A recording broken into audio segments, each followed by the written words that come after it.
রক্তদান শিবির দিয়ে কম্বল বিতরণ ভাঙড় কালিকাপুর নস্কর স্পোর্টিং ক্লাবে।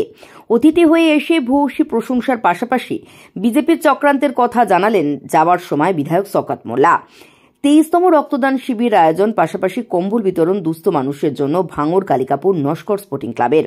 রক্তদান শিবির পরিচালনা করেছে সাউথ কলকাতা লায়ন্স ক্লাব। গত বছর 112 জন রক্তদাতা স্বেচ্ছায় রক্ত দিয়েছিলেন। এবছর রক্তদাতার সংখ্যা 150 জন হবে। রক্তদান শিবিরে অতিথি হয়ে আসেন ভাঙড় বিধানসভার পর্যবেক্ষক ও ক্যানিং বিধানসভার বিধায়ক শওকত মোল্লা।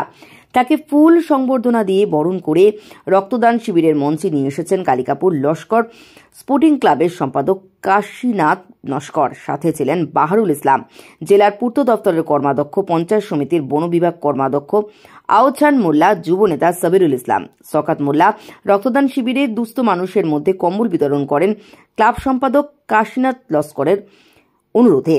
এরপর তিনি রক্তদান শিবির প্রসঙ্গে বলার আগে ভূয়সী প্রশংসা করেন ক্লাবের সম্পাদক কাশীনাথ নস্করের সম্পর্কে। তিনি বলেন, এবছর শারদীয়া দুর্গাপুজো উৎসবে আমাকে তারা অতিথি করে নিয়ে এসেছিলেন ভাঙড় কালিকাপুর গ্রামে। আজ তারা আমাকে অতিথি হয়ে নিয়ে এসেছেন রক্তদান শিবিরে।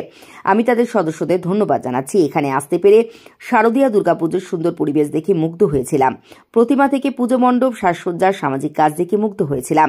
রক্তদান শিবিরে এসে দেখলাম রক্তদাতাদের ভিড় রক্তদান শিবিরে। যাবার সময় বলেন, বিজেপি তার ফেসবুক হ্যাক করে কিছু অশ্লীল ভিডিও ছড়িয়ে দিয়েছে। এই বিষয়ে তিনি বিধানসভার আইটি সেলে দিয়েছেন। রক্তদান শিবিরের পাশাপাশি কম্বল বিতরণ হয় দুস্থ মানুষদের মধ্যে। শীতবস্ত্র, কম্বল পেয়ে খুশি হতদরিদ্র মানুষজন।